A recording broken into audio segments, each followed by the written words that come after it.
반갑습니다. 구름책방의 김상호입니다. 여러분 안녕하세요. 구름책방의 김현수입니다. 예. 그리스도인을 위한 서양 철학 이야기 오늘 5번째 시간입니다. 오늘 같이 읽어볼 장은 제 9장인데요. 근대 철학입니다. 우리 지난 시간에 르네상스와 종교개혁 그리고 초기 근대 철학의 어떤 변화가 있었는지를 같이 읽어봤고, 오늘은 이제 그 다음 시간 본격적으로 근대에 접어들어서 휴미니, 칸트니 이런 근대 기라성 같은 철학자들에 관한 이야기를 조금 해보려고 합니다. 사실 이 근대 철학하면 오늘날 우리가 가지고 있는 철학 조류가 거의 완성된 그런 시기잖아요. 그렇죠. 음. 그래서 이 시기에 관한 얘기를 조금 우리가 같이 해보다 보면 오늘 이렇게 널리 퍼져 있는 어떤 기본적인 세상의 기본적인 어떤 관념들, 관점들에 대한 이해도 좀 높아질 수 있지 않을까라는 생각이 듭니다. 그러면 먼저 우리 책에 가장 먼저 나오는 사람이 데이비드 휴미입니다. 네. 이 휴메에 대해서 조금 설명을 해주시죠. 휴은 이제 영국 경험론을 완성한 사람이라고 평가를 받는데요. 음, 경험론에 있어서 가장 중요한 철학자라고 보면 될 것 같습니다. 그래서 지난 시간에 살펴본 것처럼 이제 베이컨과 홉스가 경험론의 시초가 될 만한 주장을 세우고 로크가 경험론의 인식 과정을 체계화했다면 휴은 그것을 이제 완성했다라고 보시면 될 것 같은데요. 네. 네, 그래서 휴은 이제까지의 경험론의 작업을 그대로 받아들이면서 우리의 정신의 작용을 인상과 관념으로 구분하게 됩니다.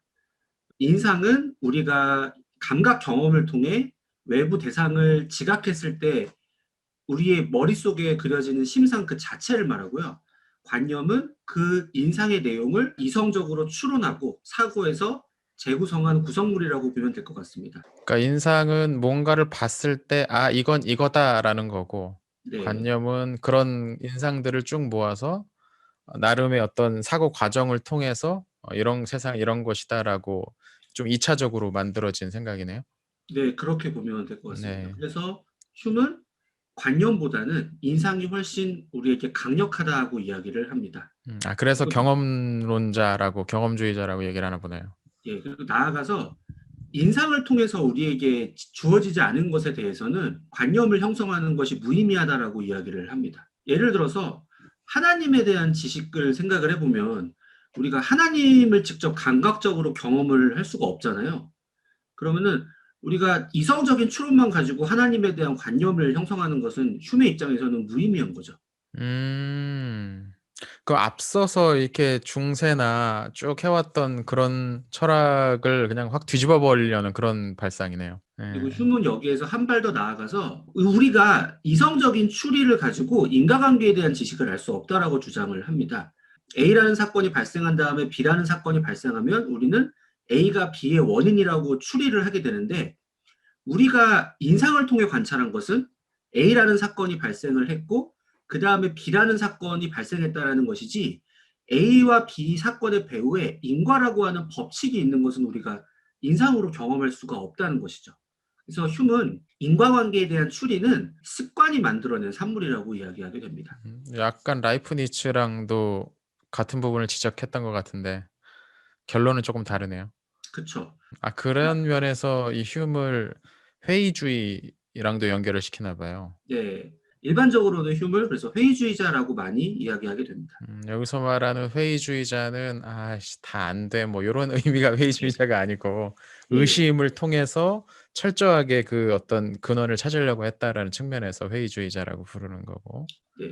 근데 음. 이제 흉의 이러한 작업에 철학적 의의가 있다고 하면 인간의 이성도 감각 경험을 통해서 재료가 주어지지 않으면 한계가 있다. 즉 음. 인간 이성의 한계를 체계적으로 지적했다라는 점에서 의의를 찾아볼 수 있을 것 같습니다. 책에 인제 이렇게 정리하는 구절이 있는데 "우리는 휴메 회의주의에서 계몽주의 체계 내에 균열이 나타나기 시작하는 것을 본다."라는 구절이 나오더라고요. 네, 이게 무슨 뜻인가 생각을 해 봤는데 그 앞선 철학 시대의 철학자들은 어떤 이성을 굉장하게 중요하게 여겼잖아요. 근데 휴메에게 보기에는 그 이성이라는 것도 부족하다는 거죠. 네, 확실한 뭔가가 감각 경험이 있지 않는 상태에서 머릿속으로만 찾는 건 그것도 부족하다. 네. 그런 차원에서 어떻게 계몽주의 체계 내에 균열이 나타나는 것을 볼 수 있다라는 표현을 사용하지 않았나 싶어요. 흉의 많은 영향을 받은 칸트는 흉을 일컬어서 흉이 나를 독단의 잠에서 깨웠다라는 표현까지도 하게 됩니다. 여기서 질문 하나. 근데 네, 휴메의 그 생각은 자기의 그 주장에 따르면 뭔가를 관찰함으로 해서 얻어지는 직접적으로 얻어지는 생각이 아니잖아요. 그것도 나중에 사후 추론을 통해서 떠올리게 된 거 아니에요? 그것도 사실은 휴메의 주장 자체도 하나의 수로의 결과물이죠, 사실은. 예. 이제 책을 보면은 이 흉과 같은 시대, 동시대 사람이었으면서 흉에 대해서 강력하게 비판했던 철학자로 리드라는 사람을 제시를 하던데요. 리드는 이제 휴메 결론이 회의주의로 갈 수 있는 것을 우려해서 이제 상식 철학을 주장했던 사람인데요. 가장 쉽게 말하면 우리 눈에 보이는 것들을 믿고 그 기초에서 지식을 쌓아 올려도 된다는 입장입니다. 아, 그러니까 휴은 그걸 다 의심을 해야 된다라는 생각. 그러니까 아예 그 토대부터 좀 흔들어 놓이는 사람이었다면 리드는 그게 어떻게 가능하냐? 우리가 일상적으로 경험하는 건 분명한 거 예, 아니냐라는 좀 다른 전제를 가지고 접근을 했던 거네요. 인간이 어떤 믿음을 가진다고 할 때 그 믿음의 근거는 뭐야라고 계속해서 정당화를 요구하잖아요. 근데 그렇게 계속해서 정당화를 요구하다 보면 결국은 무한 퇴행에 빠져서 회의주의에 빠질 수밖에 없으니까 정당화의 근거에는 우리가 더 이상 추가적으로 정당화를 요구하지 않는 기초적인 믿음이 있어야 된다. 그 믿음에서 출발해야 된다라는 생각을 토대주의라고 합니다. 그러니까 어떤 거는 증명하지 않아도 분명하게 존재하는 거 아니냐 뭐 요런 주장인 것 같아요. 그렇지 않으면 이제 회의주의에 빠지게 된다는 음. 거죠. 요게 인제 개혁주의 철학자들에게 인제 많은 영향을 끼쳤다고 하는데 네. 플랜팅가 책인가요? 뭐 그런 거 본 것 같은데 아침에 내 옆에서 잠을 깬 여자가 내 아내인지 아닌지를 과학적 방법으로 분석하지 않더라도 우린 그냥 아내라고 믿고 그렇게 아침을 시작하지 않느냐 뭐 네, 그런 맞습니다. 얘기도 본 것 같은데. 바로 그 플란팅가의 그 말이 리드의 상식 철학을 대변하는 말이라고 할 수 있습니다. 음. 우리가 실제로 일상 가운데서는 그냥 믿고 넘어가는 것들도 많이 있는데 그것들과 다 의심하다 보면 한 발도 나아갈 수 없다라는 이 이야기도 귀담아 들을 만한 것 같습니다. 또 다른 비판자로서 루소가 제안되는 것 같은데요. 이 루소 하면은 뭐가를 떠올려야 되죠? 우리는 뭘 떠올려야 되죠? 루소는 이제 흔히 낭만주의의 아버지라고 하는데요. 이제 음. 낭만주의라고 하는 것은 계몽주의는 인간의 이성의 자율성과 절대성을 강조하는 사상인데 그것을 비판하고 보다 더 인간의 감정과 그리고 문학적 능력을 강조하는 사조라고 볼 수 있습니다. 음. 루소의 가장 유명한 경구는 자연으로 돌아가라는 경구인데요. 인간은 자연 세계에서 선한 존재인데 이성주의적인 세계관에 의해서 오히려 타락했다는 게 루소의 시각입니다. 근대의 이성주의적 세계관을 버리고 본연의 감정에 충실해서 자연 상태 그대로 돌아가야 된다라는 주장을 하게 됩니다. 그 부분에서 책에서 이렇게 이야기를 하는데요. 파스칼에게 혼란의 질서를 가져다 줄 수 있는 것은 은혜다. 루소에게 그것은 자연의 목소리다. 네, 자연은 선하며 우리의 문제는 자연에서 멀어졌다는 것이다. 자연적 충동은 항상 오르며 자연은 양심을 통해 우리에게 말한다.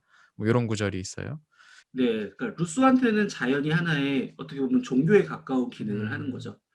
자연으로 돌아가는 게 이성이 만들어낸 문제를 해결할 수 있다는 거는 뭐 어떻게 나온 이야기예요, 그게?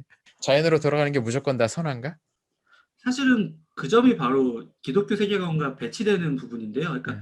루소는 그 사회계약론에 보면 자연 상태를 얘기하는데 본래부터 자연 상태가 선하다라는 일종의 도그마를 가지고 출발했던 것이죠. 음. 그거 자체는 어떻게 보면 증명할 수 없는 루소의 기초적인 믿음인 거죠. 자, 그러면 이제 우리가 이 근대 철학을 말할 때 빠뜨릴 수 없는 그 사람 네, 칸트를 인제 언급할 때가 됐습니다. 네. 이 칸트의 가장 큰 공헌은 뭔가요? 그 근대의 합리론과 경험론의 종합을 이루었다. 이게 가장 큰 공헌이라고. 그러니까 앞서서 어떤 데카르트적 그 전통과 예, 어떤 경험론적 베이컨 이래로 흉까지 이르는 경험론적 전통이 서로 이렇게 약간 좀 싸우는 느낌이었는데 그걸 예. 합쳤다는 거죠. 합쳐서 하나의 이제 거대한 철학 체계로 완성시켰다. 음. 거의 뭐 철학의 끝판왕이다. 이렇게 음. 보면 될 것 같습니다. 철학의 끝판왕이고 책 읽기도 참 더럽게 어려운 철학자이기도 하고. 네.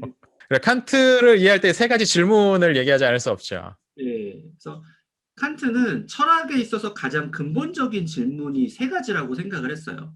이제 첫 번째 질문은 인간은 무엇을 알 수 있는가? 인식론이네요. 네, 인식론에 대한 질문인데 칸트 스스로는 이것을 형이상학의 예비적인 질문이 인간이 무엇을 알 수 음, 있는가라는 인식론적 질문이라고 생각을 했고요.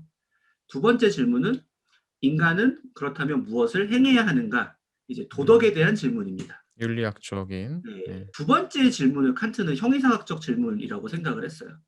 여기서 도, 칸트가 말하는 형이상학이란 일반적인 형이상학이 아니라 도덕 형이상학을 말하는 것이고 순수 이성 비판은 도덕 형이상학의 기초를 놓기 위한 예비적인 작업이라고 생각을 했습니다. 말이 벌써부터 어려워집니다. 예. 그리고 마지막 세 번째 질문은 그렇다면 우리는 무엇을 희망해도 좋은가라는 음, 최고선에 대한 질문이라고 볼 수 있을 것 같습니다. 음. 약간 구분부터 전통적인 구분과는 조금 다르게 분류를 합니다. 작업 네, 자체의 순서도 바꾸고 해서 아예 새로운 체계를 세우려고 한다는 느낌이 조금 들려요. 그야말로 칸트만의 거대한 체계를 세운 거죠. 음, 그런데 이제 칸트를 공부한다고 하면 많은 분들이 뭐 엄청 거대한 무슨 장벽을 만나는 것처럼 생각을 하시는 것 같아요.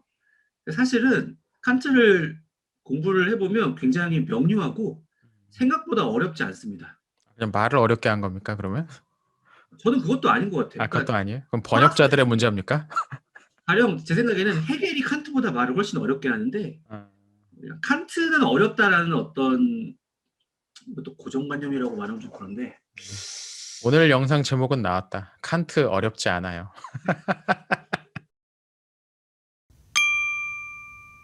자, 그럼 우리 뭐 순서를 따라가 봐야죠. 뭐 칸트를 배우려면 칸트의 굴로 들어가야 되니까. 순수 이성 비판부터 좀 살펴보죠. 순수 이성 비판이라는 거는 책의 제목처럼 순수한 이성을 비판한다라는 거예요. 음, 순수한 이성은 뭐냐? 말 그대로 경험이 개입되지 않은 인간의 순수한 이성에 대해서 그 순수 이성으로 인간이 어디까지 알 수 있는지를 조목조목 따져서 물어보겠다라는 작업입니다. 그러면 이건 약간 경험주의랑은 조금 잠깐 있어봐. 뭐 이런 느낌이에요? 그래서 칸트가 합리론과 경험론을 종합했다라고는 하지만 기본적으로는 합리론적인 전통 위에서 작업을 했던 철학자라고 볼 수 있습니다. 역시 대륙. 그래서 이제 칸트는 인간의 지식을 감성과 오성이라는 두 가지 요소로 생각을 해요. 음, 여기서 각각 감성이 경험에 대응하고 오성이 이성에 대응한다라고 보시면 될 것 같습니다. 아, 그러니까 예, 경험으로 알 수 있는 것도 인간 지식의 원천이고, 예. 이성으로 사고에서 얻는 것도 또 하나의 지식의 원천이다. 그래서 칸트를 합리론과 경험론의 종합이라고 할 수 있습니다. 예. 그래서 이제 칸트가 말하는 인식의 구조를 조금 더 설명을 해보면 먼저 감성을 통해서 우리에게 감각적인 경험들이 들어와요. 시간과 공간을 통해서. 그럼 그 들어온 내용들을 오성의 12범주를 가지고 개념화를 하는 거죠. 그래서 최종적으로 대상에 대한 판단을 내리는 거예요. 이 작업을 가리켜서 칸트가 인식작용이라고 합니다.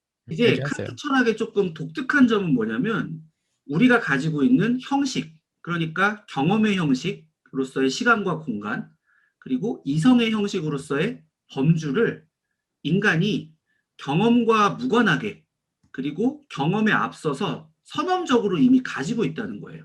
그러니까 쉽게 이야기를 하면 예, 쉬운진 모르겠지만 감각 경험을 통해서 우리 안에 들어온 것이 예, 우리의 이성을 통해서 해석됨으로 우리가 뭔가를 알 수 있게 된다는 건데 예, 그 사실은 알고 보니까 어떤 것을 우리가 감각할 때도 그냥 감각하는 게 아니라 그에 앞서서 이건 이거야 이건 이거야 미리 그 형식이 다 있었고 네, 그걸 통해서 들어오는 감각 경험을 이성적으로 해석해서 얻게 된다. 뭐 네, 이런 바로 얘기예요? 그게 칸트 인식론의 핵심이라고 할 수 있습니다. 음. 칸트의 이러한 인식론적인 작업을 가리켜서 철학사에서는 이제 코페르니쿠스적인 전환을 이루었다라고 이야기를 음. 해요. 기존의 철학의 생각은 뭐냐면 먼저 외부 대상이 먼저 있고 그것을 그 대상을 우리가 이제 인식적으로 어떻게 받아들일 것인가를 논했다면 칸트는 선후 관계를 바뀐 거죠. 우리의 경험의 가능 조건으로서 인식의 형식이 먼저 주어져 있고 외부 대상이라고 하는 것은 그 형식을 통해서만 우리에게 주어질 수 있다는 거예요. 조금 더 쉽게 말하자면 대상 중심 사고를 인간의 정신 중심 사고로 바꾸어 놓았다고 볼 수 있을 것 같습니다. 그러면 방금 이제 우리가 들은 칸트의 어떤 인식론적 체계에서는 우리가 기존에 가지고 있던 그 틀, 세상을 이해할 수 있는 그 틀을 통과한 경험으로만 세상을 이해할 수 있다는 거잖아요. 그렇죠. 그러면 애초에 그런 걸 통과하지 않는 건, 그러니까 다른 말로 하면 우리가 경험할 수 없는 그런 것들은 우리가 알 수 없다는 말이겠네, 그러면. 네, 그게 바로 순수이성 비판의 결론입니다. 신에 대한 것, 자유, 그리고 인간의 영혼이 불멸한다는 이런 생각들은 우리가 경험을 통해서 주어질 수 없는 것들이잖아요. 그렇기 때문에 이런 것들에 대한 지식을 우리는 가질 수 없다고 이야기합니다. 이거야말로 제가 느끼기엔 코페르니쿠스적 전환 같은데, 도덕이라든지 네. 뭐 이런 자유의 어떤 그런 개념들은 알 수 없다라는 거잖아요. 그래서 칸트는 이러한 것들은 우리가 경험할 수 있는 현상계가 아니라 경험 세계 너머에 있는 물 자체에 속한 것들에 대해서는 우리가 순수 이성을 통해서 알 수 없다. 이것이 바로 순수 이성 비판의 결론입니다. 자, 그렇다면 자연스럽게 떠오르는 질문이, 그러면 이제 도덕이고 뭐고 그런 거 다 없게 되겠네. 완전 무법천지에서 살자는 거냐? 뭐 이런 질문일 텐데, 우리가 알기로 칸트는 굉장하게 규칙적으로 그리고 어떤 원칙주의자로 알고 있잖아요. 네, 이거는 어떻게 연결이 될 수 있을까요? 역설적이게도 칸트는 우리가 물 자체에 속한 것들에 대해서 알 수 없다는 것에서 도덕의 기초를 출발시키게 됩니다. 그게 음, 이제 바로 실천 이성 비판인데요. 칸트 스스로는 우리가 아는 것, 즉 이해하는 것보다 우리가 어떻게 행해야 하는 의무의 문제가 더 중요하다고 생각을 했어요. 음. 도덕이라고 하는 것은 이해의 차원에 있는 것이 아니라 의무의 차원에 존재하는 것이기 때문에 우리가 이해하지 못하는 영역에 있는 것이라도 도덕의 체계는 구축할 수가 있다고 본 거죠. 요거 괜찮은가요? 암과 상관없이 해야 된다는 의무, 당위를 끌어낼 수 있는 거예요, 그게? 어떤 것이 정말 과연 그러한가가 우리에게 받아들여지지 않은 상태에서 뭔가를 하라고 요구할 수 있는가? 뭐 이거 철학자들의 공통적인 습관인 것 같아요. 뭔가 확실한 것을 계속 추구해 나가려고 하다 보니까 예, 찾을 수 없는 것들이 존재하는 것을 맞닥뜨리고, 근데 이거 다 없애버리긴 그렇고 이것도 있어야 되는데 어떻게 있다고 이야기할까? 나중에 좀 이렇게 당위를 꾸며내는 듯한 느낌? 좀 그런 느낌도 조금 있었어요. 뭐 이거는 제가 칸트에 대한 문외한으로서 아마추어적인 입장에서 이제 생각해 보는 건데. 그래서 칸트는 이 도덕이라고 하는 것은 현상계, 우리가 경험을 통해서 이해할 수 있는 영역이 아니라 본체계, 그러니까 물 자체에 속한 것이 도덕이라고 생각을 했고, 그 도덕의 기초를 인간은 자유롭다는 것에 두었습니다. 인간이 정말로 자유로운지에 대해서 우리가 순수 이성으로 알 수가 없는데, 음. 도덕의 기초를 놓기 위해서 인간은 자유로워야 하는 거죠. 그러니까 가정하는 거잖아요, 그러면. 네. 그럼 칸트한테 있어서 인간이 자유롭다는 것의 의미는 뭐냐면 자기 스스로 도덕 법칙을 만들고 그 법칙에 예속돼서 법칙을 준수하며 산다는 것이 자유의 의미입니다.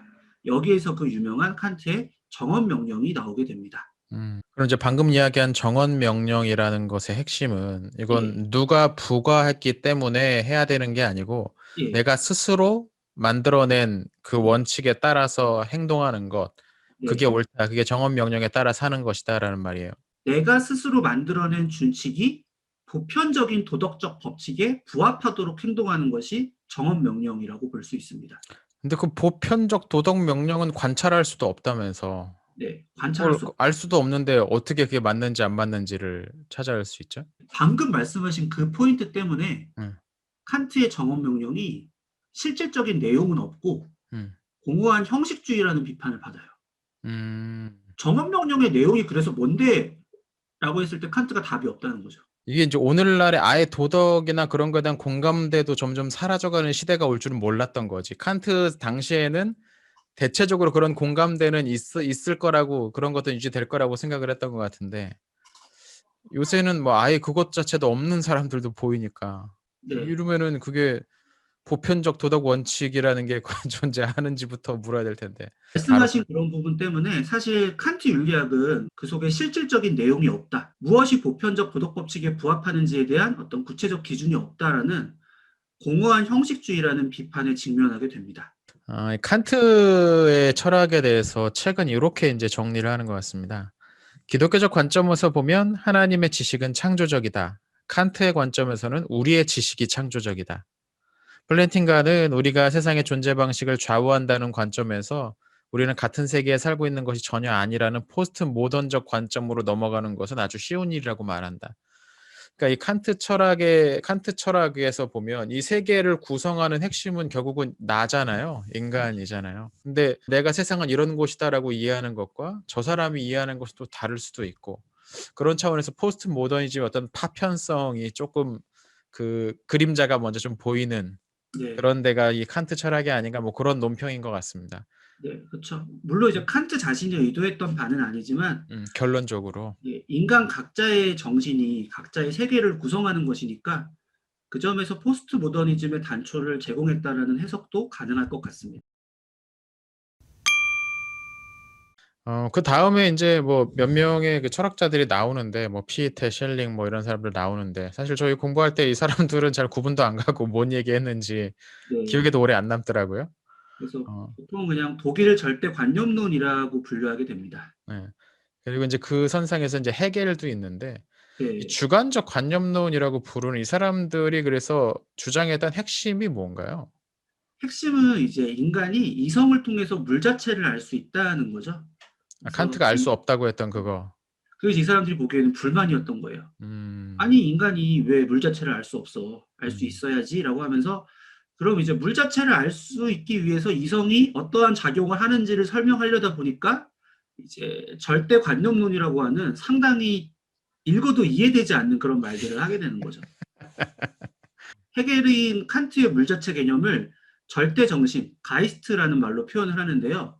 이 절대 정신이라고 하는 거대한 정신, 거대한 이성이 역사 속에서 조금씩 자기를 드러낸다는 거예요. 그 역사 속에서 절대 정신이 자기를 드러내는 과정이 정반 합이 반복되는 변증법을 통해 전개가 되고 인간은 헤겔이 이제 정신현상학에서 여러 가지의 단계를 이야기하는데요. 이 단계를 거쳐서 쭉 사고의 흐름을 타고 올라가다 보면 마침내는 절대 정신과 만나게 된다. 이게 헤겔의 대략적인 주장입니다. 알 수 없는 그 물 자체가 절대 정신이라는 것으로 용어가 바뀌었는데, 그러면서 약간 뭔가 인격성도 들어가는 것 같아요, 여기에. 네, 그렇죠. 그런 면에서 헤겔은 약간 범신론과 연결되는 것 같기도 하고. 네, 그렇습니다. 범신론이라고도 보고 혹은 범재신론이라고 보기도 합니다. 범죄신론. 범신론은 신의 내재성만을 인정하는 입장이라면 범재신론은 신의 초월성과 내재성을 동시에 인정하는 입장이죠. 사이사이에 다 있다라는 그런 차이가 좀 있긴 하고. 그러니까 이쯤 되면 약간 철학이라기보다는 종교 느낌도 나고 좀 그래요. 인간의 이성을 통해서 논리적으로 증명하기 어려운 영역에 대한 서술을 하려다 보니까 결국 이 지점에서 철학은 종교로 흐를 수밖에 없지 않나. 중세 철학은 그 지점을 신앙으로 채우려고 했다면, 네, 근대에는 신앙을 지금 이미 멀리 떨어뜨려 놓은 상황이니까 이성만 가지고 그걸 팔려고 하는데 도저히 안 파죠. 네, 그럼 없다고 해야 되는데 없다고 하기엔 쪼끔 또 그래. 네, 그러니까 인제 덧붙이다 보니까. 방금 인제 철학의 종교화 뭐 이런 이야기를 쪼끔 나눠 봤는데, 요게 인제 잘 드러나는 인물이 슐라이어마허가 아닌가 네. 싶어요. 그래서 슐라이어마어는 종교의 본질은 뭐냐? 그것은 절대 의존 감정이다라고 이야기를 하게 됩니다. 근데 이제 일반적으로 우리 그리스도인들은 종교의 기초를 하나님의 계시에 두고 이해를 하는데 계시가 아니라 인간의 하나님에 대한 의존 감정이 종교의 기초다라고 이야기를 합니다. 결국 이제 종교의 기초조차도 인간 스스로의 내면적인 자율성에 두는 거죠. 오늘 그럼 이제 배운 내용을 잠깐 좀 정리를 해 보자면, 여기까지 온 과정에서 가장 핵심적인 건 결국 인간 이성인 것 같아요. 네, 인간 이성으로 세상을 파악하려는 마지막 시도, 끝판왕이 칸트였다. 그런데 그 칸트 안에서도 여전히 좀 부족한 부분이 발견되는데, 요청되는 무엇들이 잔뜩 있더라는 거죠. 깔끔하게 자기 논리로 딱 정리해서 "이거입니다."라고 끝내야 되는데 이걸로 정리 안 되고 그 주변에 굉장히 많은 다양한 요소들이 있었다는 거. 그리고 또 한편으로는 종교조차도 이성에 복속시켜서 이해하려는 시도가 있었고 본격적으로 이제 하나님과 선을 긋고 하나님으로부터 멀어지는 세계관이 시작된 거죠. 자, 오늘은 이렇게 우리 그리스도인을 위한 서양 철학사 5번째 영상 같이 한번 봤습니다. 근대 철학 한번 봤고요. 다음 시간은 10장과 11장을 같이 한번 읽어볼 겁니다. 근대 후기와 포스트 모더니즘까지. 오늘 내용 괜찮으셨다면 구독과 좋아요 그리고 알람 설정 부탁드리겠습니다. 다음 영상에서 다시 찾아오겠습니다. 감사합니다.